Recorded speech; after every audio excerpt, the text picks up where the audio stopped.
कहते हैं साथियों की जो शक की बीमारी होती है वह दुनिया की सबसे खतरनाक बीमारियों में शामिल है। अगर शक की बीमारी हो जाए तो खत्म होने का नाम भी नहीं लेती। कई बार शक की बीमारी पूरे परिवार को बर्बाद कर देती है, तबाह कर देती है। ऐसे ही साथियों एक व्यक्ति अपने पत्नी पर शक करता है और उसे लगता है कि यह जो बेटा है उसका नहीं है, उसके बेटे का कलर उससे नहीं मिल रहा है। और यह पता करने के लिए वह एक साजिश रचता है और ऐसी साजिश रचता है कि एक के बाद एक 3 कत्ल हो जाते हैं। और कत्ल की जब हकीकत सामने आती है तो वाकई में बेहद ही हैरान कर देने वाली होती है। साथियों नमस्कार, मैं विशु राय। आज उसी शक की बुनियाद पर बड़ी हुई एक इमारत, एक रिश्ता, और उस रिश्ते में 3 कत्ल हो जाते हैं। आज कहानी के माध्यम से यह जानने की कोशिश करेंगे कि आखिर ऐसा क्या हुआ था कि एक व्यक्ति ऐसा साजिश रचता है कि उसकी साजिश में 3 कत्ल हो जाते हैं। और कत्ल की हकीकत जब गांव वालों को ही नहीं बल्कि एसपी साहब को, पुलिस वालों को पता चलती है तो उनके भी रूह कांप जाते हैं। दरअसल साथियों, मैं बात कर रहा हूँ झारखंड के रांची की। झारखंड के रांची में एक गांव लगता है ठाकुर गांव। ठाकुर गांव में एक व्यक्ति जिसका नाम विजेंद्र रहता है। विजेंद्र काफी हट्टा कट्टा और नौजवान लड़का रहता है। इधर वह महाराष्ट्र के नासिक में एक कंपनी में काम करता था। अच्छा खासा पैसा कमाने लगता है तो घर वाले अब उसकी शादी की बात करने लगते हैं। एक बहुत ही अच्छा रिश्ता, लड़की का नाम ममता रहता है। ममता का रिश्ता उसके घर पहुंचता है और ममता के पिताजी धूमधाम से शादी करना चाहते थे। विजेंद्र के पिताजी भी कुछ दहेज की मांग करते हैं और इधर दहेज की जो मांग होती है यह ममता के पिताजी को मंजूर रहती है, क्योंकि ममता के पिताजी जानते थे कि यह जो लड़का है बहुत ही मेहनती है और अच्छी कंपनी में काम करता है, ठीक ठाक पैसे कमाता है, अच्छा खासा घर परिवार भी है। अब इधर ममता के पिताजी शादी तय कर देते हैं। कुछ ही साल बाद दोनों की शादी हो जाती है। शादी होने के कुछ महीनों बाद ही विजेंद्र कमाने के लिए फिर से नासिक चला जाता है। नासिक जाता है, अपनी कंपनी में काम करने लगता है। तो जो कंपनी के वहाँ के वर्कर रहते हैं, उसके दोस्त रहते हैं, वो कहते हैं कि भाई शादी करके आए हो, कुछ तो पार्टी देनी पड़ेगी, कुछ तो खर्च वर्च करो। इधर विजेंद्र के पास पैसे नहीं थे क्योंकि वो अभी घर से गया हुआ था। विजेंद्र कहता है ठीक है भाई, रुक जाओ, जैसे ही पेमेंट आएगी मैं कुछ छोटी मोटी पार्टी ज़रूर दे दूंगा। तुम्हें तो पता ही है, नई नई शादी करके आया हूँ तो सारे पैसे खत्म हो चुके हैं। अब इधर सभी दोस्त उसके पार्टी का इंतजार कर रहे थे। विजेंद्र की जैसे ही सैलरी आती है उसके दोस्त कहते हैं भाई सैलरी तो आ गई, अब तो पार्टी होनी चाहिए। अब वो पार्टी के लिए एक अच्छे से होटल में लेकर जाता है 10 से 15 लोगों को और सबको पेट भर खाना खिलाता है। खाना खिलाने के बाद जैसे ही रात होती है वह सोने के लिए कमरे पर जाता है, वैसे ही अपनी पत्नी को फ़ोन करता है। पत्नी ममता फ़ोन रिसीव करती है और कहती है कि आज दिन भर गायब थे, मेरी याद तो आई नहीं, अचानक से मेरी याद कैसे आ गई। विजेंद्र कहता है तुम्हें तो पता ही है कि मेरे दोस्त पार्टी मांग रहे थे, तुम्हारी शादी की पार्टी में दे रहा था। पत्नी खुश होती है, कहती है चलो अच्छा है, कम से कम दोस्तों को पार्टी तो दे दिए, लेकिन कुछ सामान मुझे भी चाहिए, मुझे पैसे कब भेज रहे हो। विजेंद्र कहता है कि मैं पैसे पिताजी के अकाउंट में भेज दिया हूँ, बोल दूंगा तुम्हें कुछ पैसा मिल जाएगा। और जैसे ही यह बात ममता सुनती है कहती है नहीं, मैं पिताजी से पैसे नहीं मांगूंगा, मुझे तुम खुद पैसा भेज दो मेरे अकाउंट में। इधर विजेंद्र सोचता है कि सारा पैसा तो घर भेज चुका हूँ, अब क्या करूँ, पार्टी देकर भी पैसे खत्म हो चुके हैं। थोड़ा बहुत जो पैसा बचा था वो उसके महीने भर का खर्च था। इधर विजेंद्र दूसरे से उधार लेता है और अपनी पत्नी ममता के अकाउंट में पैसे भेज देता है। कुछ दिन गुजरता है, ममता जिद करने लगती है कि उसे मायके जाना है, माँ के घर जाना है। अब सास ससुर घर पे रहते हैं, कहते हैं ठीक है एक काम करो, किसी को बुला लो और तुम अपने माँ के घर चली जाओ, क्योंकि उसको कुछ भी अच्छा नहीं लग रहा था। पति को गए हुए 6 महीने हो जाते हैं। इधर बार बार कहती, लेकिन विजेंद्र कहता कि कंपनी में काम ज़्यादा है, अगर अभी चला आया तो मेरी जॉब चली जाएगी, कंपनी से छुट्टी नहीं मिल रही है। इस पर वो अपने घूमने के लिए माँ के घर जाती है और माँ के घर जाती है, कुछ दिन गुजारती है। उसके बाद उसका पति विजेंद्र छुट्टी लेकर घर आता है। घर पहुंचता है तो अपनी पत्नी को लेने के लिए जाता है। पत्नी को लेने के लिए जाता है तो वहाँ एक व्यक्ति सांवले रंग का बैठा था, गांव का ही लड़का। और उसके रहन सहन से, बातचीत से विजेंद्र बिल्कुल भी खुश नहीं था। उसे लगता था कि कहीं दोनों का अफेयर तो नहीं चल रहा है, कहीं कोई संबंध तो नहीं है। लेकिन ममता का वह मुंहबोला भाई था। ममता कहती है कि क्यों बार बार उसे देख रहे हो, वह मेरा मुंहबोला भाई है, पड़ोस का ही लड़का है। अब विजेंद्र अपनी पत्नी को लेकर आता है, रातें गुजारता है। जैसे ही विजेंद्र महीने होते हैं और फिर अपने काम पर चला जाता है, कुछ दिनों बाद उसकी पत्नी कहती है कि एक बात है जो मैं तुम्हें बताना चाहती हूँ। विजेंद्र कहता है बताओ, ऐसी कौन सी बात है जो तुम मुझे बताना चाहती हो। ममता कहती है कि मैं तुम्हारे बेटे की माँ बनने वाली हूँ, मैं प्रेग्नेंट हूँ। अब यह बात विजेंद्र सुनता है तो बहुत खुश होता है। कहता है घर में सभी लोगों को पता है क्या। तो इधर ममता कहती है नहीं, अभी किसी को नहीं पता है, पहली खुशखबरी मैंने तुम्हें ही दी है। अब इधर विजेंद्र कहता है चलो ठीक है, अच्छी बात है, एक काम करो घर में भी सबको बता दो। इधर ममता खुश होती है, अपने सास से कहती है कि माँ जी मैं माँ बनने वाली हूँ, मैं प्रेग्नेंट हूँ। अब इधर माँ बेहद खुश होती है, अपने पति को बताती है। घर में खुशियाँ ही खुशियाँ थी। अब साथियों, विजेंद्र बहुत खुश था क्योंकि वह बाप बनने वाला था। एक पिता को अपने होने वाले बेटे का इंतजार था, वो इंतजार कर रहा था। अब उसका काम में मन नहीं लग रहा था। जैसे ही कुछ दिन गुजरता है, वह छुट्टी लेकर घर चला आता है। घर आता है, ममता के साथ कुछ पल गुजारता है, तभी फोन आता है कि एक काम करो, कंपनी में काम है, तुम जल्द से जल्द चले आओ। अब मात्र ममता का जो होने वाला बच्चा था वह 1 महीने की देरी में था, यानी कि 8वां महीना चल रहा था, 9वें महीने में बच्चा होने वाला था। और इधर जो उसकी माँ रहती है वो कहती है कि बेटा 1 महीने और रुक जाओ, बेटे की शक्ल देख कर जाना। लेकिन विजेंद्र कहता है माँ मुझे जाना होगा, बच्चों के भविष्य के लिए ही तो मैं वहाँ पर हूँ, पत्नी के भविष्य के लिए ही तो वहाँ पर हूँ। पैसे नहीं होंगे तो फिर हो सकता है कि बच्चा ऑपरेशन से हो तो पैसे भी लगेंगे। विजेंद्र चला जाता है, लेकिन काफ़ी मायूस रहता है, काफ़ी उदास रहता है, क्योंकि अपनी पत्नी को ऐसे दर्द में वह छोड़ कर जाता है जिस दर्द में उसे पत्नी के साथ होना चाहिए था। अब वो कंपनी में चला जाता है, सभी को बताता है कि वह पिता बनने वाला है। कंपनी के लोग बहुत खुश होते हैं, बधाइयाँ देते हैं। कुछ ही दिन गुजरता है, उसके पेट में तेज तेज दर्द होने लगता है। ममता कहती है माँ मेरे पेट में काफ़ी तेज दर्द हो रही है। अब उसकी सास अपने बहू को लेकर सास ससुर अस्पताल जाते हैं। अस्पताल जाते हैं तो वह एक बेटे को जन्म देती है। बेटे को जन्म देती है और बेटे को देखकर परिवार बेहद खुश था, बिल्कुल अपनी माँ पर गया हुआ था। कुछ दिन गुजरता है, पिता विजेंद्र भी घर आता है और अपने बेटे के लिए तड़प रहा था। बेटे को देखता है, बेहद खुश होता है, ढेर सारा प्यार करता है, ढेर सारे खिलौने लेकर आता है उस छोटे से बच्चे के लिए। 2 महीने गुजारने के बाद फिर से विजेंद्र अपने काम पर चला जाता है। इधर पत्नी बच्चे में बेहद खुश थी, परिवार भी बेहद खुश था, सब कुछ अच्छा चल रहा था। घर में खुशियाँ ही खुशियाँ थी, और हो भी क्यों ना, एक घर का सदस्य, नया मेहमान, घर का वारिस आ चुका था। अब उसका नामांकन होता है और नामांकन के बाद परिवार वाले अब उसे रोहित कह के बुलाने लगते हैं। छोटा सा बच्चा 3-4 महीने का जब हो जाता है, जमीन पर खेलने लगता है, माँ की खुशियाँ। इसी वक्त एक पड़ोस का लड़का वह भी उसके घर आने लगता है, बच्चा यानी कि रोहित को खिलाने के लिए। रोहित को खिलाते खिलाते वो अब कमरे तक पहुंचने लगता है, बातचीत करने लगता है ममता से।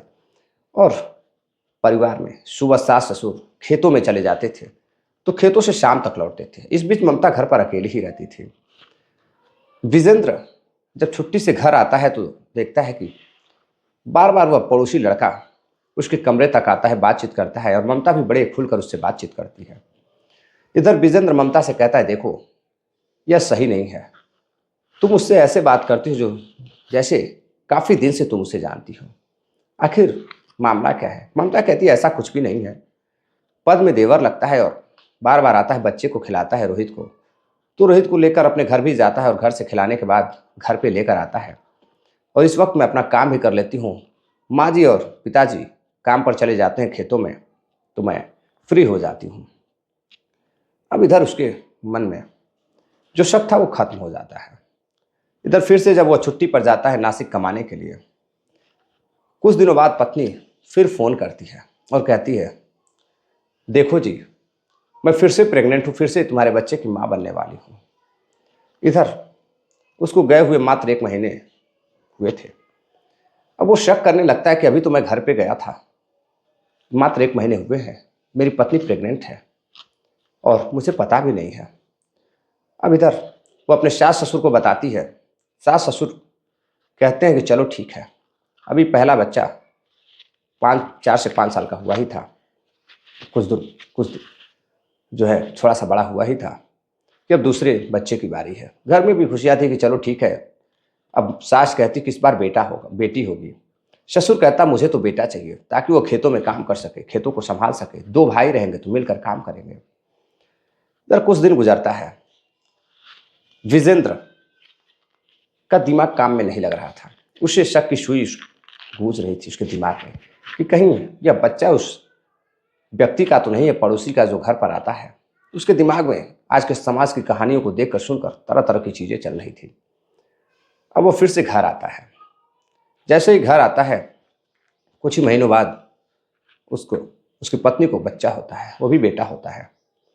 उसे देखने के बाद, क्योंकि जो बेटा होता है वह ना तो पिता पे गया था ना माँ पे गया था, बेटा थोड़ा सांवला था। अब इधर विजेंद्र देखकर बेटे को खुश नहीं था। वो अपने माँ और पिता से कहता है कि माँ जी, एक लड़का जो बार बार इसके घर आता है और एक लड़का पड़ोस का भी घर आता है, मुझे शक है कि कहीं ये लड़का उसका तो नहीं है, क्योंकि यह लड़का मेरे पे भी नहीं गया है, परिवार में किसी सदस्य पे नहीं गया है, इसका तो कलर अलग ही है। अब यह सुनकर जो उसके पिताजी थे और माँ थी, दोनों शक करने लगते हैं।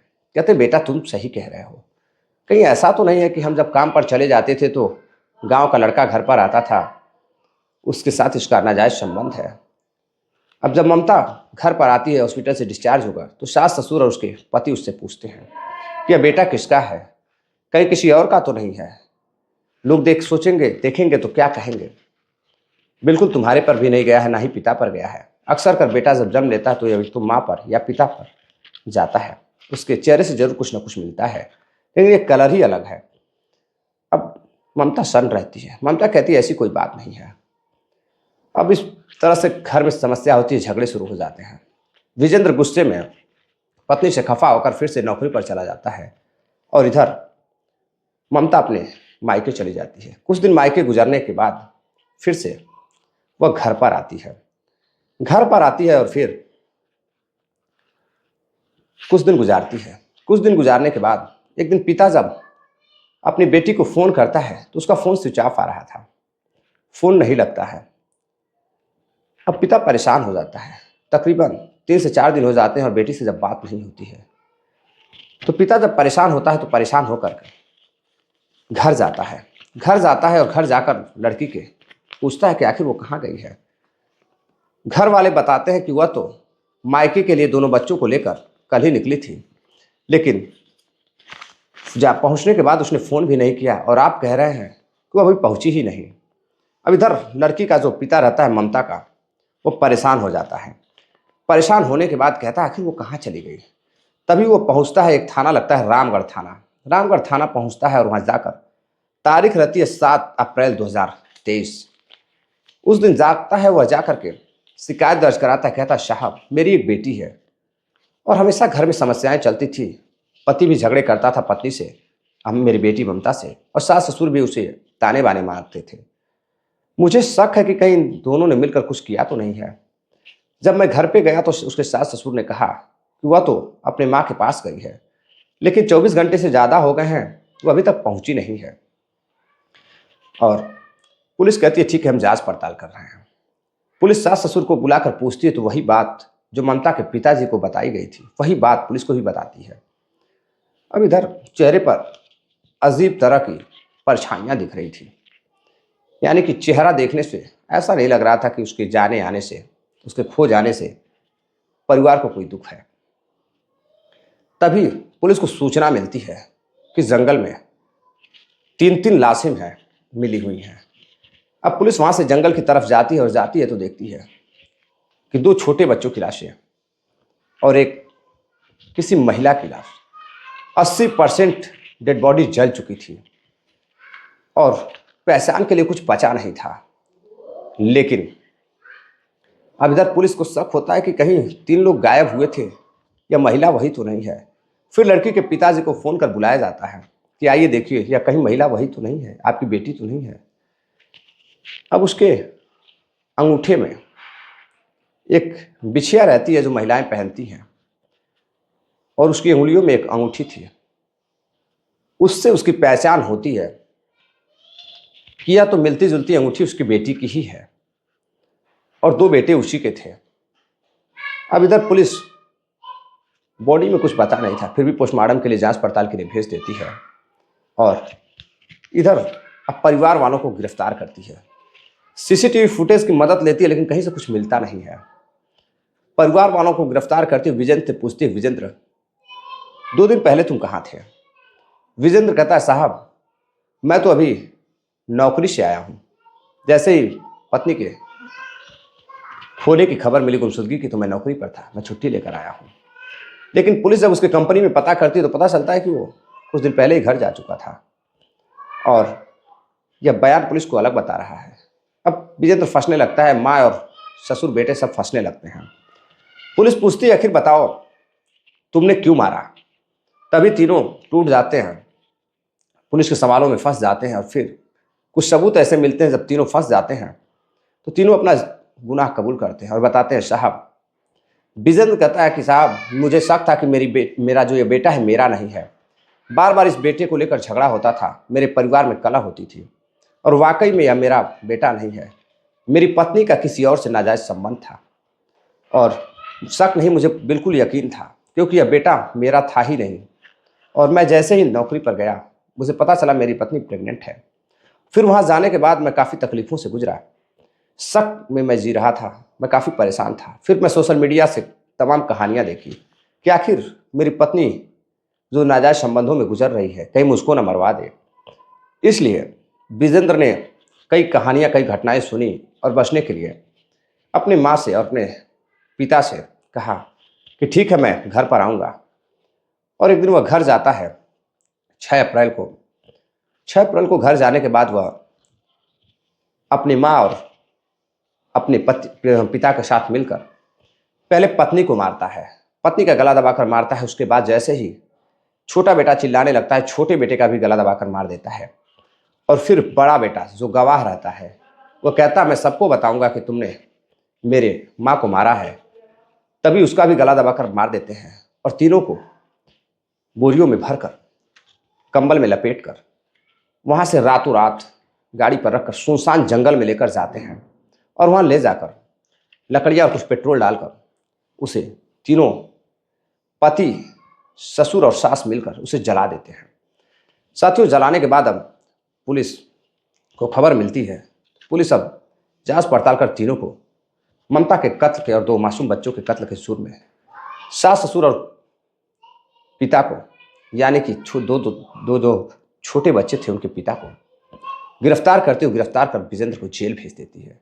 लेकिन साथियों, यही मामला खत्म नहीं होता है। मुकदमा चलता है, और फिर लड़की का पिता मुकदमा जीत जाता है, और कोर्ट ने आजीवन कारावास तीनों को और 50-50 हज़ार रुपये जुर्माने के तौर पर सजा सुनाई। लेकिन साथियों, क्या आजीवन कारावास काट लेने से विजेंद्र की पत्नी और बच्चे वापस आ जाएंगे? आखिर कब तक हमारे समाज में ऐसी घटनाएं होती रहेंगी? साथियों, इस घटनाक्रम को सुनाने का उद्देश्य आपको जागरूक करना है, किसी को हैरान करना या परेशान करना नहीं है। इस घटना पर अपनी राय जरूर दीजिएगा, और आप कहां से, किस शहर क्षेत्र से हमारी कहानी को सुनते हैं, कमेंट कर अपनी राय जरूर दीजिएगा। हमें आपके कमेंट का इंतजार रहेगा। मिलते हैं एक और नई कहानी के लिए, तब तक के लिए जय हिंद।